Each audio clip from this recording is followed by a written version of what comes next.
오늘 본문에 나오는 지역 베다니는 예수님께서 죽은 지 나흘이 지난 나사로를 무덤에서 일으키신 곳이에요.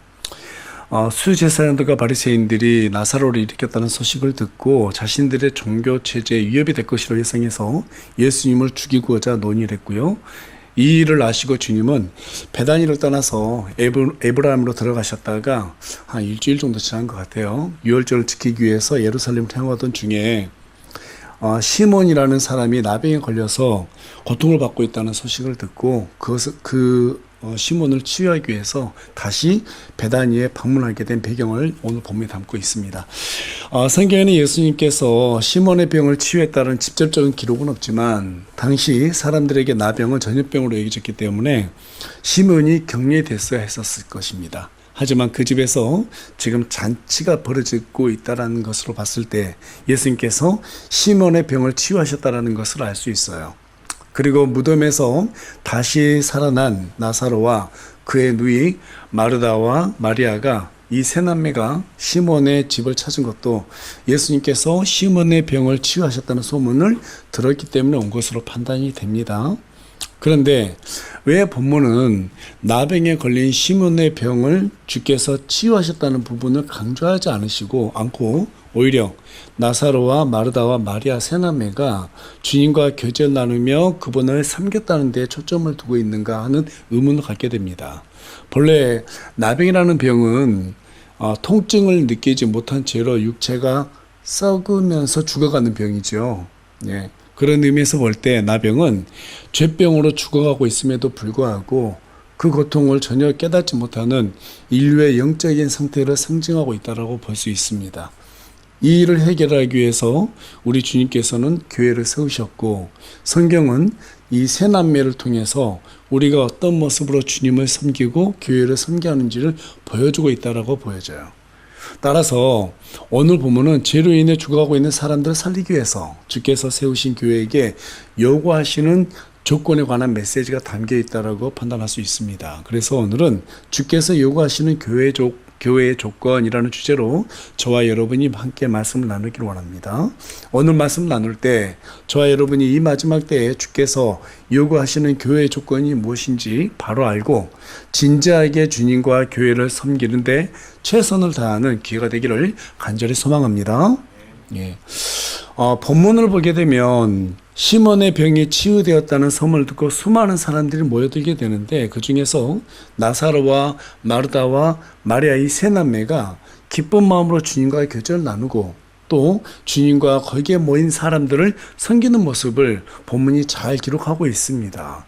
특히 마르다의 모습은 이전의 모습하고 확연하게 차이가 있어요. 마르다가 주님을 이렇게 2번 섬긴 것을 성경의 기록을 통해서 우리가 알 수 있는데 이전의 마르다의 모습은 어떤 모습으로 주님을 섬겼는가? 비포죠. 비포. 누가복음 10장 40절에 기록되어 있는데요. 그러나 마르다는 섬기는 일이 많아 괴로웠으므로 그분께 와서 이르되 주여 내 동생이 나 혼자 섬기게 내버려 두는 것을 돌아보지 아니하시나이까.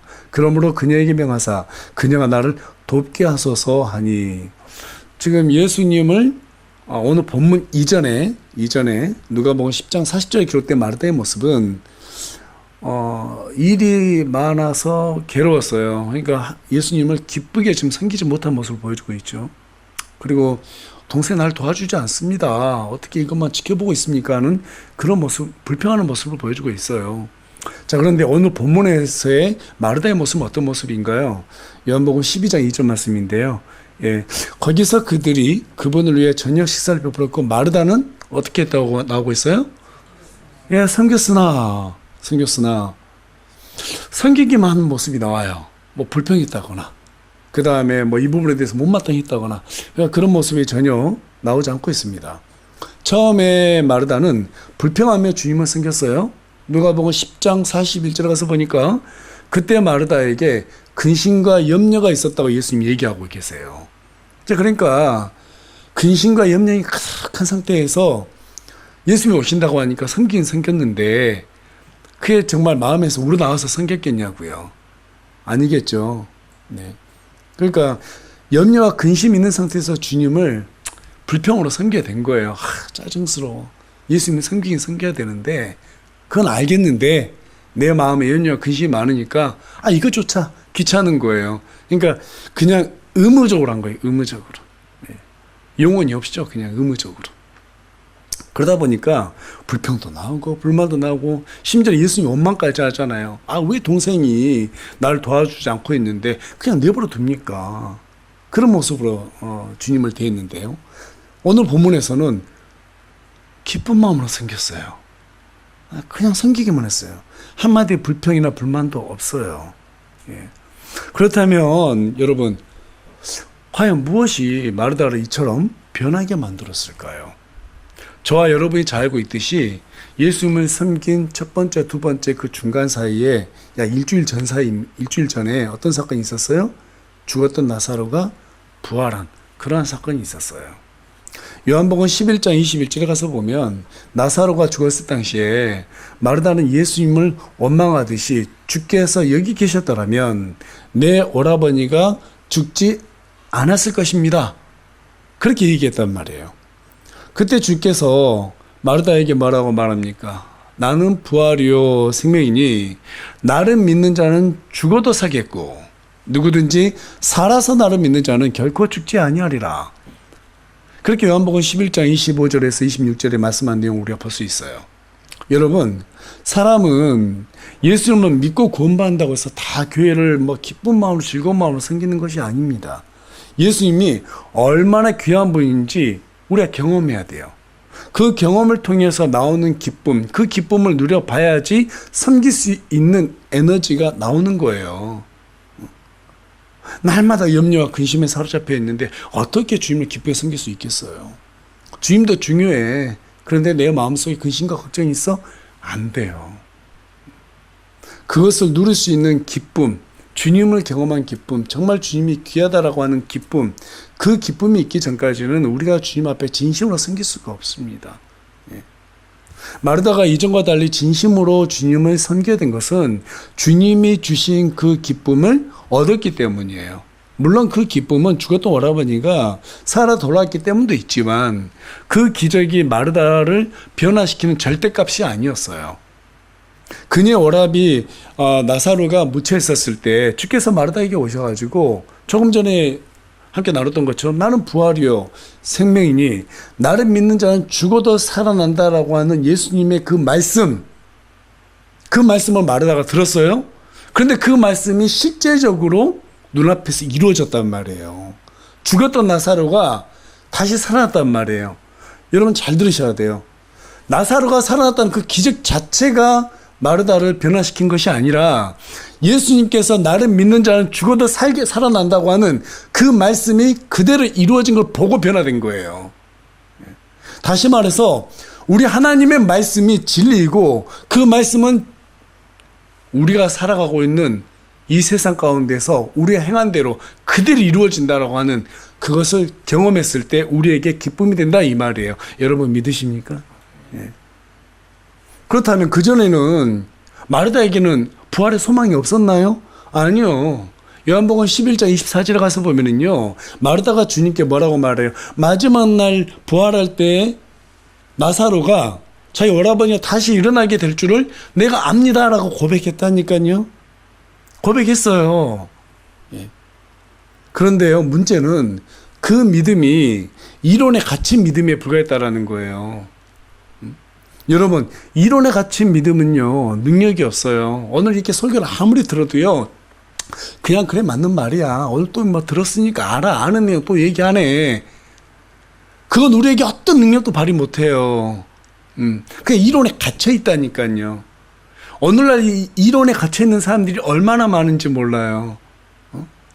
이론에 너무너무 많은 사람들이 갇혀 있어요. 그냥 안다고요. 지식적으로 그냥 안다고요. 근데 그게 어쩌라고요? 삶 속에 적용이 안 되고 삶 속에서 그것이 정말로 나에게 실질적으로 일어날 것이라는 기대감이 없는데요. 그런 기대가 없는 그런 믿음이 우리에게 무슨 쓸모가 있겠습니까? 그렇지 않나요? 영의 눈으로 모든 말씀이 실질적으로 이루어진다라는 것을 바라보고 끌어안아야 내 것이 되는 거예요. 그랬을 때 하나님을 경험하게 되는 거예요. 여러분, 실제적인 부활의 소망을 소유하시기 바랍니다. 하나님의 말씀이 실질적으로 일어난다라는 거, 이론에 갇히지 마시고 실제적이라는 것을 여러분 믿으시길 바랍니다. 그 소망이 기쁨이 되었을 때 염려와 근심이 사라지는 것이지, 염려와 근심이 사라져야 소망의 기쁨이 오는 게 아니에요. 오늘날 많은 사람들이 이 순서를 갖다가 지금 어기고 있단 말이에요. 하나님, 나에게 근심과 걱정, 염려거리를 사라지게 해주세요. 그럼 내가 기쁨을 주면 섬기겠습니다. 아니요, 우리 하나님 그걸 원치 않으세요. 너희에게 이 말씀이 기쁨이 되게 해. 믿어. 실질적으로 믿어. 그러면 너희의 근심, 걱정 그거 사라질 거야. 성경이 지금 우리에게 그걸 요구한다니까요. 이 순서가 바뀌었기 때문에 우리가 하나님을 믿어도 기쁨이 없는 거예요. 데살로니가전서 5장이 뭐라고 말했어요? 교회를 하나님께서 뜻대로 세우려면 항상 기뻐하라, 쉬지 말고 기도하라, 모든 일에 감사드리라고 그랬어요. 여러분 그렇게 살고 있어요? 왜 우리가 항상 기뻐할 수 있어요? 하나님이 전능하시기 때문에. 우리가 어떻게 기도할 수 있어요? 그분의 자녀가 되었기 때문에. 모든 일에 감사드릴 수 있는 조건이 뭐예요? 우리가 풍족해서? 아니요. 하나님 그분 한 분만으로 만족하기 때문에. 그런 마음이 없으면 세상을 경쟁 대상으로 여기게 돼 있다니까요.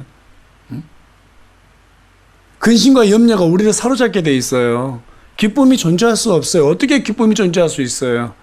아무리 부활에 대한 소망, 나사로가 죽은 지 나흘 만에 살아났다, 이런 말 들어도 우리한테 기쁨이 없어요. 어떤 감흥도 없어요. 왜? 그게 우리한테 이론에 갇혀 있으니까. 그 이론에만 갇혀 있으니까요. 내 일이라고 생각 안 하니까 그래요. 여러분, 모든 말씀이 전부 다 나에게 적용되고, 이 성경에 기록된 모든 일들이 나의 하나님으로서 나에게 실질적으로 일어날 수 있다라고 한번 생각해 봐요. 어떻게 기쁘지 않을 수 있어요?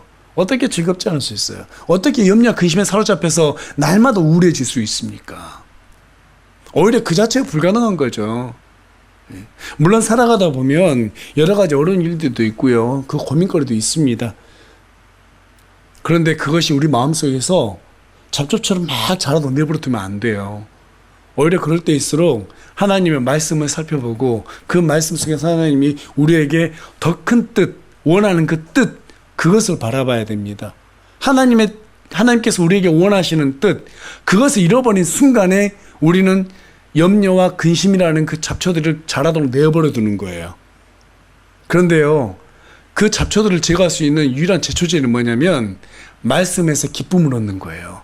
그러면 기쁨을 얻는 토양으로 우리 마음밭을 가꾸게 되면 그 잡초들이 전부 다 말라 비틀어지게 돼 있어요. 그것을 우리가 매일같이 경험해야지 우리가 승리하는 삶을 살아갈 수 있다는 것입니다. 마르다가 오라비가 살아나서 우와 신기하다 이런 기적이, 그걸 기쁨으로 삼은 것이 아니었어요. 그 자리에 다른 유대인들도 많이 있었습니다. 그런데 그들이 다 믿었나요? 아니죠. 오히려 예수님을 잡아 죽이려 모여한 사람도 있었단 말이에요. 죽은 지 나흘이나 된 사람이 살았음에도 불구하고. 여러분 무슨 말이에요? 어차피 안 믿을 사람들은요, 안 믿어요. 믿을 사람 믿게 돼 있어요. 그런데 중요한 것은 믿는 사람들 중에서도 어차피 기뻐하지 않을 사람들은 기뻐하지 않게 돼 있어요. 왜 그래요? 내가 더 중요하니까, 하나님보다.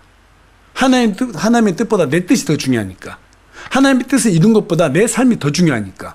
자꾸 나를 강조하니까. 그러니까 기쁨이 없는 거예요. 내가 살아가는 게 하나님의 뜻을 이루기 위해서 살아가는 것이 아니라 하나님이 나를 위해서 존재한다고 생각하니까. 말은 그게 아니라고 말하지만 실질적으로 우리의 손과 발이 그렇게 살아가고 있잖아요. 우리의 표정에서 다 드러나고 있잖아요. 그런데 무슨 기쁨이 존재할 수 있겠어요? 마르다가 이게 해결된 거예요. 전에는 근심과 염려로 주임을 섬겼는데 이제는 정말로 말씀대로 모든 것이 이루어지는구나 라는 사실을 인정했을 때 마음이 화평이 온 거예요. 자유가 온 거예요. 와, 내가 말씀대로 하면 되는구나. 여러분, 이게 우리에게 주어진 가장 큰 복이에요. 맞습니까? 예, 이게 큰 복이에요. 그럼 성경 봐야죠. 성경이 무엇을 우리에게 약속해 주고 있는 걸 봐야죠. 그 중에서도 그 많은 복 중에서 가장 큰 복이 무엇인가? 예. 죽어도 우리는 다시 살아난다는 거예요. 예. 영원히 썩지 않는 몸으로 다시 살아난다는 거예요. 이 몸을 그대로 다시 입는다는 거예요. 근데 이전에 뭔가 달라요. 주님께서 부활하신 그 몸으로 우리도 다시 부활한다는 거예요. 세상 사람들이 이렇게 말하면 미쳤다고 그럴 거예요. 그렇죠? 근데 우리는 그것을 믿어요. 믿는단 말이에요. 근데 그 믿음이 실제가 돼야 돼요. 그러면 우리가 어떻게 살아가야 될까요? 뭐 오늘 그래 세상에 날 죽이려고 해도 죽으면 그만이지. 뭐 다시 살아날 텐데. 이런 배짱이 생기지 않을까요? 그 배짱이 생겼을 때 우리는 마음에 화평이 오는 거예요. 마음의 자유함이 오는 거예요. 그런 기쁨을 우리가 가졌을 때 어때요? 마르다처럼 우리 주님을 섬기고 교회를 섬길 수 있다는 사실입니다. 이 사실을 오늘 본문이 우리에게 말해주고 있습니다. 그런 의미에서 우리 다 같이 고린도전서 15장 51절에서 53절까지 말씀 우리 한 목소리로 크게 읽겠습니다. 시작.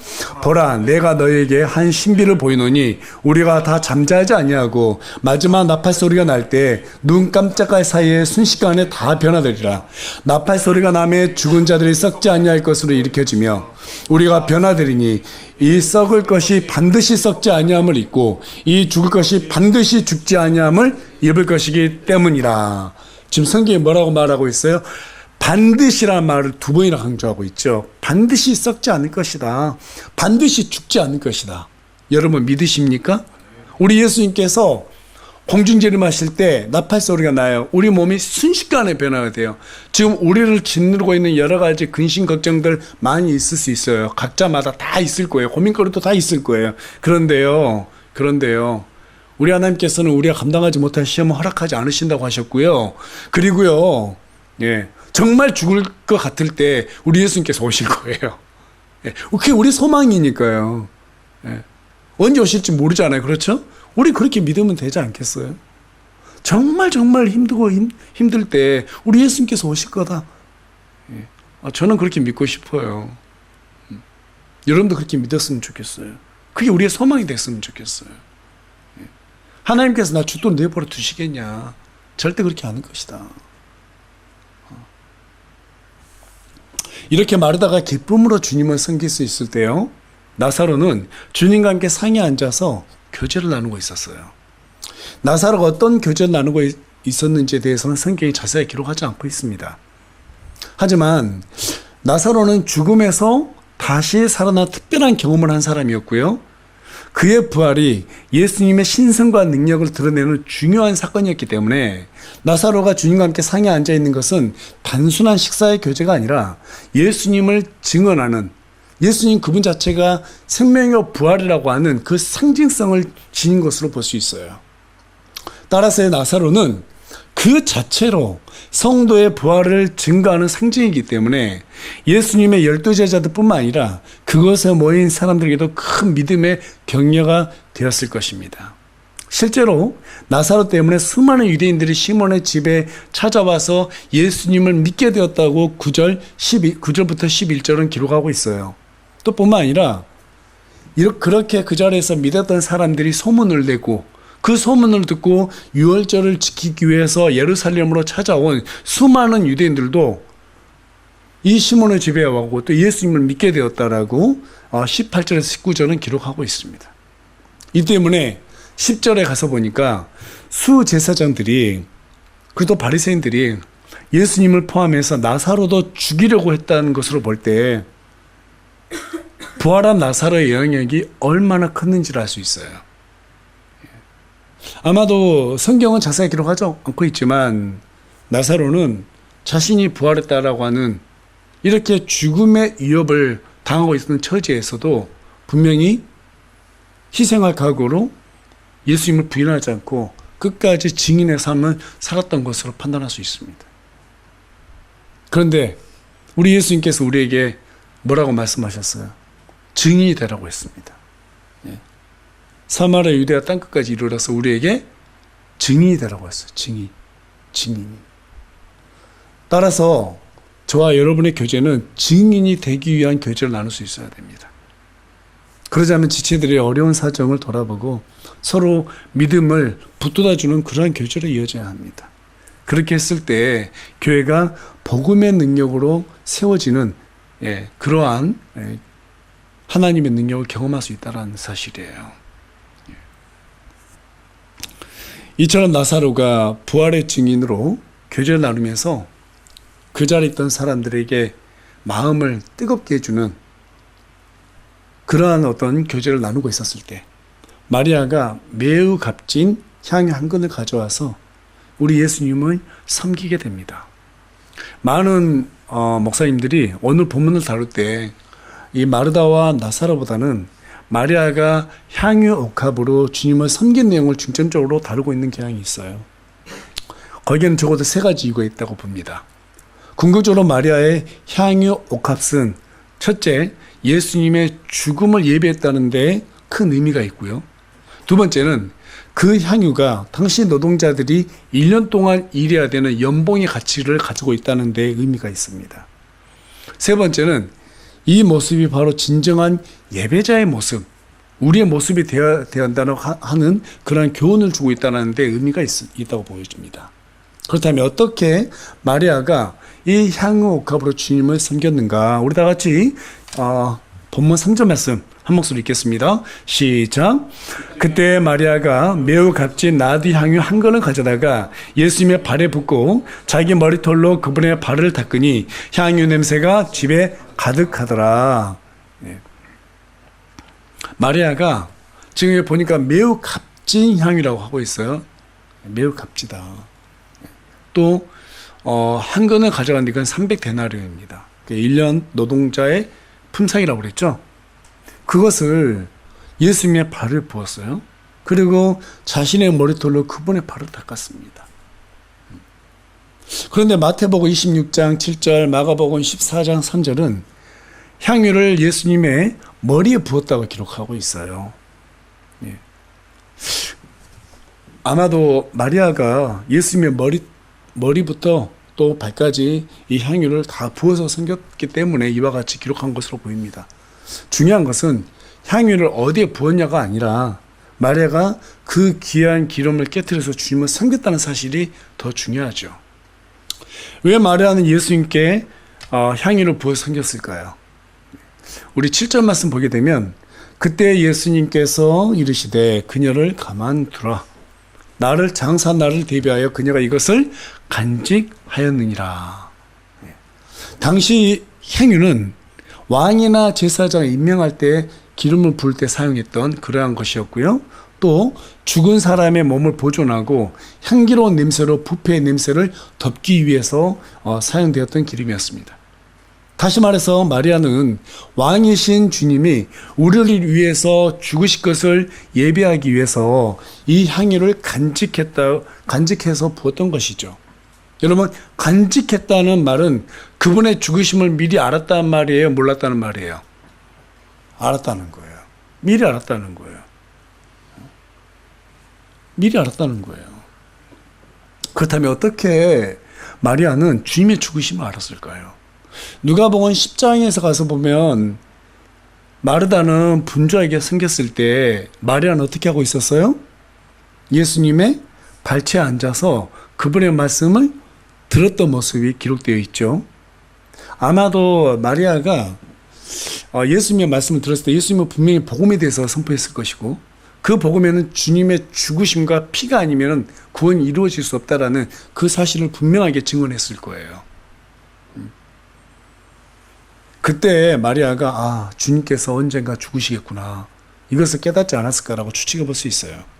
뿐만 아니라 예수님께서는 제자들에게도 여러 차례 자신의 죽음에 대해서 언급하셨기 때문에 마리아는 예수님의 죽음이 다가오고 있다는 사실을 영적으로 민감하게 알고 있었을 것입니다.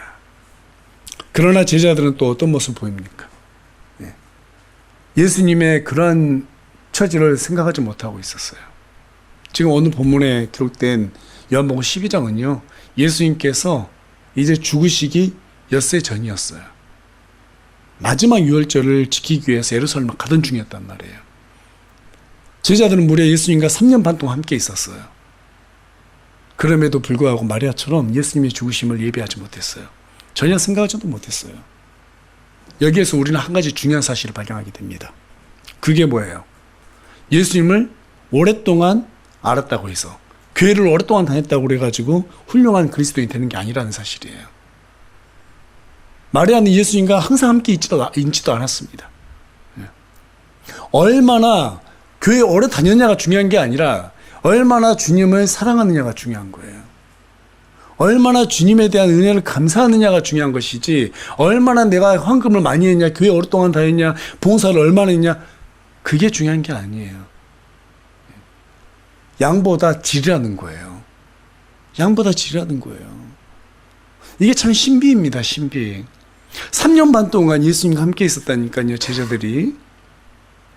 그런데 어떻게 이런 사실을 전혀 예배하지 못합니까? 종종 한번 만났던 마리아는 이 사실을 알고 예수님의 죽으심을 대비했잖아요.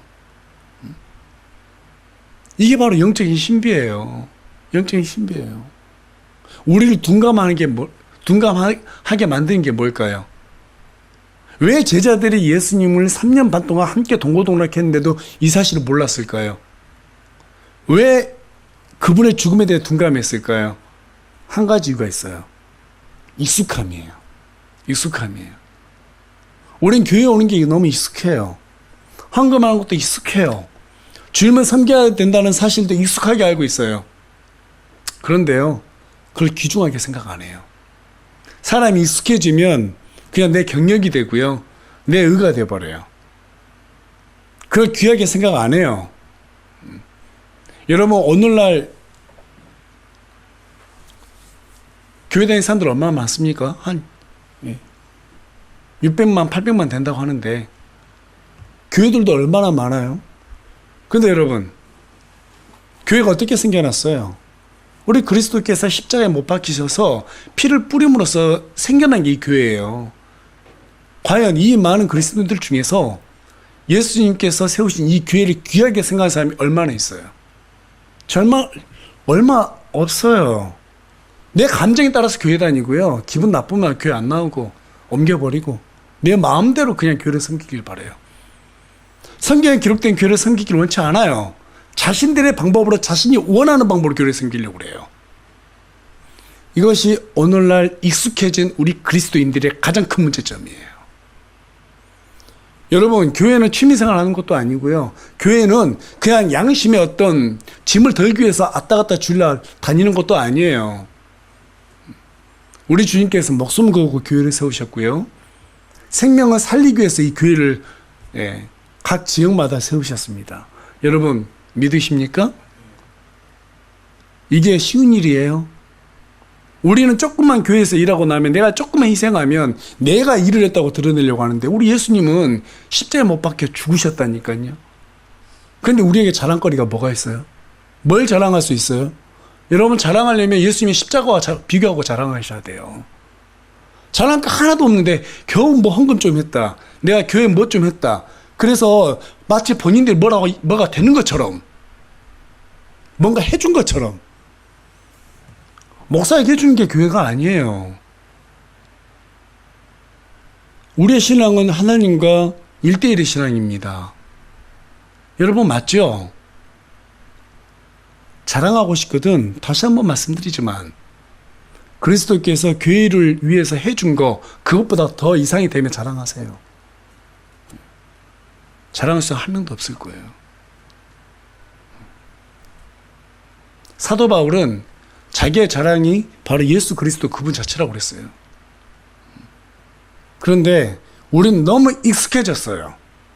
구원받았을 때 느꼈던 감격도 이제 너무 익숙해졌고요, 뭔가 새로운 걸 찾아다녀야 돼요.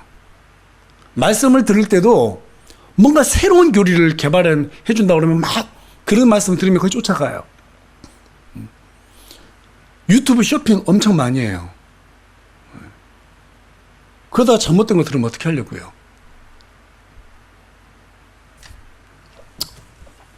여러분, 익숙함이 우리의 적이라는 사실을 이해하시기 바랍니다. 그걸 인정하셔야 돼요. 인정하셔야 돼요. 제자들이 예수님과 3년 반 동안 함께 있었습니다. 베드로는 우리 예수님께서 하나님의 아들이라고 인정까지 했었습니다. 그럼에도 배신했고요. 그럼에도 예수님을 귀하게 생각하지 않았어요. 하지만 마리아는 예수님을 귀하게 생각했어요. 익숙하게 생각하지 않았어요. 그분이 베풀어 주신 은혜를 당연하게 생각하지도 않았어요. 늘 감사했어요. 그 감사가 늘 마리아의 기쁨이었어요. 아까운 게 없었어요. 그래서 1년 동안 벌어야 될 그 노동자 임금 300데나리온에 되는 그 비싼 향유를 아낌없이 예수님께 부었단 말이에요. 그런데요, 가룟 유다는 그 돈이 탐나가지고 마리아를 비난했습니다. 가룟 유다만 그랬을까요? 마태복음 26장 8절에서 9절에 가서 보면 다른 제자들도 가룟 유다와 동일하게 분개했다고 기록하고 있습니다. 아마도 다른 제자들은 가룟 유다와 동일한 어떤 마음으로 마리아를 비난하진 않았겠지만 이런 마음은 있었던 것 같아요. 예수님께서 평상시 때 검소한 모습을 보여주셨고 또 가난한 사람들을 궁휼하게 여기라고 그러셨고 네 이웃은 내 몸과 같이 사랑하라고 그랬는데 자기는 저렇게 비싼 향유로 즐기고 있네? 아주 큰 사치를 지금 즐기고 있네? 아마 그게 못마땅했던 것 같아요.